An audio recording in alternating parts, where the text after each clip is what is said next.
네, 안녕하십니까. 2월 15일 목요일 오프로입니다. 오늘 장이 조금 지루했죠. 예, 저는 뭐 사실 장을 되게 재밌게 봤고, 뭐 이런 날은 생각 정리하기는 좋아요. 제가 오늘 마지막 멘트 드릴 때 여전히 시장의 변동성이 남아있다 말씀을 드렸는데, 어제 이제 갑자기 우르르 팔면서 코스닥 2000일 많이 무너졌잖아요. 오늘 정도 오면 변동성이 좀 잦아들면서 이제 그 안정화 보면 제가 판단할 수 있다는 말씀을 드렸는데, 좀 긍정적으로 보여지죠. 이제 반등도 좋고, 어제 이어서 단기로 팔았던 애들이 좀 들어오게 됐고, 오늘 더 큰 매물이 안 나왔기 때문에 2차 전지는 좋아지는 안정화되는 과정으로 이제 보고 있습니다. 이럴 때는 그냥 제가 넉놓고 있는 건 아니고요. 변동성 가운데서 방향이나 시장을 보고 있으면서 종목은 그냥 강한 주식 찾아요. 계속 강한 주식. 어느 쪽으로 잘 버티냐, 크게 봤을 때 섹터 내에서 뭐가 제일 강하고 돈이 들어오느냐, 이런 걸 자꾸 보면서 확률 높이는 과정을 계속 풀을 이제 소팅을 합니다. 간단하게 이제 시장은 FMC에서 예상대로 금리 동결이 됐고, 생각보다 파월이 약간 더비시하게 나왔고요. 하지만 금리가 여전히 강해요. 애들이 이제 금리가 끝났잖아요. 금리 인상인 거죠. 이제 금리랑 이제 환율 부분은 이제 주말 시황 방송 때 말씀드릴 테니까 그때 들어주시고, 고금리는 그냥 유지한다 봅니다. 여기서 뭐 7월달 올리니 많이 그 시장이 또 예상을 하고 있는데, 오히려 그렇게 되기 때문에 빠져도 많이 안 빠지는 거예요. 올해 2월달 같은 케이스는 전부 다 금리 인하에 베팅하면서 약간 좀 안 좋게 하니까 바로 장이 무너지고 그랬잖아요. 지금 오히려 금리라든지 큰 시황은 조심을 하고 경계하는 사람들이 많습니다. 그래서 미국이 좀 변동성 생기더라도 그게 급낼 기간이 아니에요. 또 밑에 또 살 수 있기 때문에. 우리나라도 마찬가지입니다. 그 2차 전지와 반도체로 여전히 두 개는 나눠서 계속 봤고요. 성격이 좀 틀리죠. 오늘 같은 케이스는 외국인도 물론 코스피 좀 팔았습니다. 어제 또 급등했던 하이닉스 좀 쉬었고, 삼성전자도 조금 쉬었어요. 2차 전지는 지금 봐야 될 건 뭐냐면, 어제 사실 외국인들이 좀 많이 팔았어요. 에코프로나 에코프로 비행 같은 거 많이 팔아서 코스닥이 떨어졌는데, 공매도를 많이 쳤어요. 단기로 쳐도 그 정도 많이 먹을 수 있죠. 애들이 몇천억씩 막 쳐버리면. 그래서 단기로 돌아와서 공매도 들어온 것들이 오늘도 약간 눈치 보면서 변동성을 만들었는데, 결국은 공매도라는 거는 떨어지면 밑에서 다시 사야 되지 않습니까? 이게 이제 환매수, 쇼커버링인데, 그게 들어오는 걸 보면서 또 바닥을 만들 거라 봅니다. 그래서 지금 시장은 좀 안정화되는 기간이고, 뭐 종목 장세도 좀 계속 나왔죠. 그런 것도 말씀드릴게요. 그걸 크게 봤을 때, 제가 방금 앞에 보시면 이제 수급 매집주나 급등주 발굴하는 매매법에 대해서 말씀을 드린 게 있어요.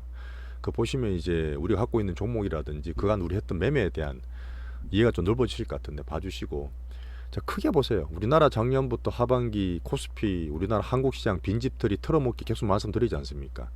크게 봤을 때는 이 주식이라는 투자판에서는 파는 놈과 사는 놈의 싸움입니다. 그죠? 아주 큰 싸움이죠. 자본시장이라는 게.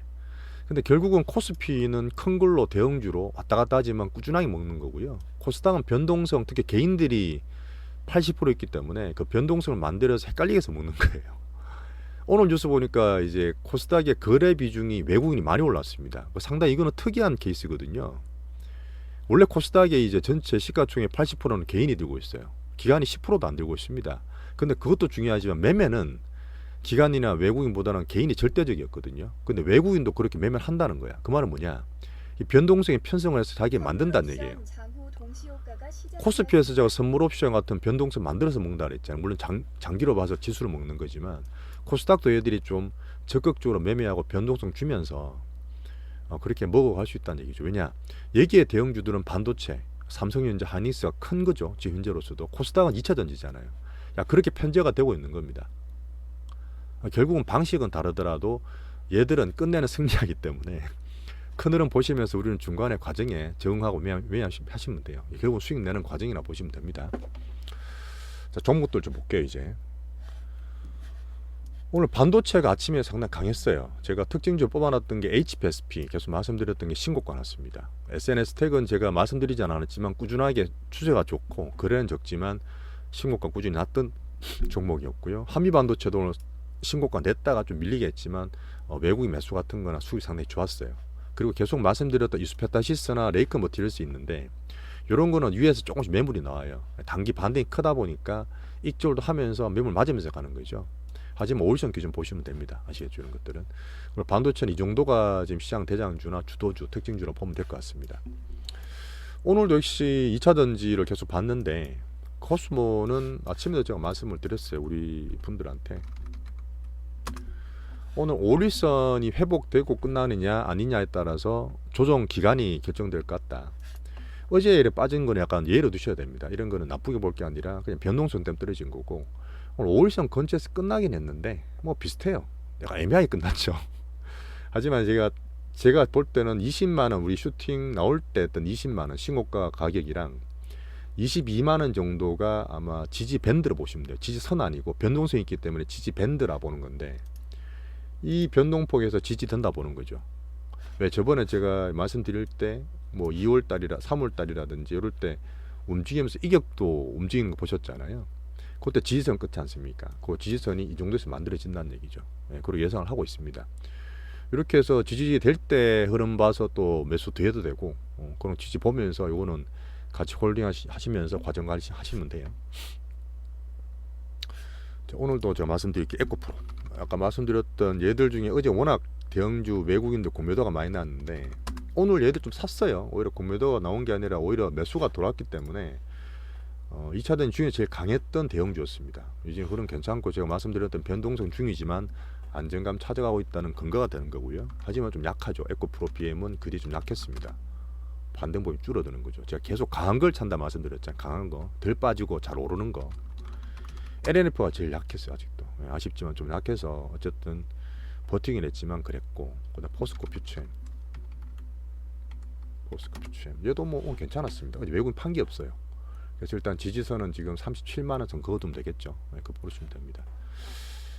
자, 그리고 포스코 관련주를 또 계속 어제도 말씀드렸는데 오늘도 마찬가지예요. 포스코 퓨처엠도 포스코 계열사니까 보고, 포스코홀딩스도 외국인 수급 변동을 말씀드렸는데 아쉽게 오늘 다시 매도가 나왔어요. 그래도 뭐 샀는 게 어디냐 샀는 게 어디냐 그런 판단을 하고 있고, 39만원대에서 좀 떨어지긴 했는데 뭐 큰 대형주니까 이건 텀을 좀 가져가시면서 변화를 보시면서 좋을 것 같고요. 왜냐하면 이제 포스코 관련주들이 전반적으로 괜찮아요. 포스코 인터도 제가 36,000원 말씀드렸는데 중간에 살짝 깨졌지만 어쨌든 지지 받으면서 끝났고요. 나쁘지 않습니다. 유지되는 거라 보시면 되고, 같이 보는 포스코 엠텍, 그것도 오늘 괜찮았죠. 포스코 DX 같이 보시면서 그 중에서 강한 거 위주로 매매는 하시면 돼요. 사실은 지금 매매하는 건 아니고 그냥 지켜보고 있는 과정이니까 이제 골라가는 소팅 과정이라 보시면 됩니다. 어제 같은 케이스는 포스코 스틸리온에 많이 올랐어. 못 봤는데 제가 이거 사실 최강 쪽이라서 이런 것들 어제 좋았지만 오늘 떠서 단기로 다 매물 맞고 나왔죠. 이런 것들 오늘 차익실이 좀 낮다 보시면 되니까 추천이 아니라 그냥 보고 계시면 됩니다. 이수들 계속 말씀드리는데 아침 이수 스페셜티가 제가 아침 매물이 좀 많다고 말씀드렸을 거예요. 그리고 나서 좀 밀렸다가 장중에 또 출렁거리고 있는데 어쨌든 버틴 거 해도 괜찮아. 애들이 이러다 또 거래 정지 당할 수도 있는데 이수학은 사실 어제 이수케미칼을 살짝 대체했다가 원래 걔들이 오니까 좀 빠졌죠.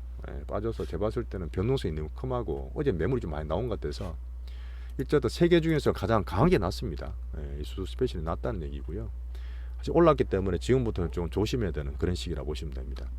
이수페타시스도 반도체 쪽에서 말씀드리는데 5일선 말씀드렸죠. 계속 2만원대 매물이 나오긴 하는데 사타바라타죠. 반도체 계속 말씀드려 사타바라타 하는데 5일선 기준으로 보시면 될 것 같아요.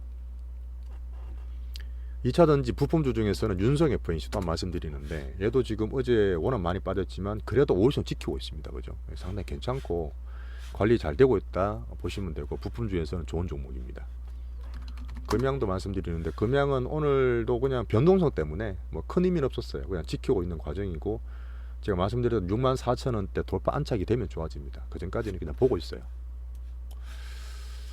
자, 엔터를 제가 어제도 말씀드리고 오늘도 말씀드렸는데 뭐 JYP는 없는 분이 많으시니까 그냥 기준으로 보시면 돼요. 기준을 왜 하느냐 하면 엔터주는 기준이 꺼지거나 대장주가 꺼지면 같이 움직입니다. 얘들이 버티고 있어야지 딴 것들이 확산되고 살아있어요. 대장이 죽고 그걸 받아서 딴 애들이 이등주 올라가는 수도 있는데 보통 대장들 같이 보고 있어야지만 그 전체 섹터나 테마의 흐름을 알 수 있습니다. 일단 JYP는 잘 버티고 있고요. 하이브를 오늘도 말씀드렸어요. 3만원대 돌파 안착이 되면 좋아진다. 오늘같이 변동성 있는 시장 중에서도 잘 버티고 매기가 괜찮았습니다. 장중에 매기가 상당히 관리가 잘 되더라고요. 그래서 30만 원대 일단 안착되는 과정, 시도하는 과정이나 보시면 돼요. 오늘 특이한 거는 식품이나 사료 테마도 잠깐 올랐었습니다. 신송홀딩스, 이거는 추천드리는 건 아니에요. 특징적으로 말씀드리는 건데 단타입니다.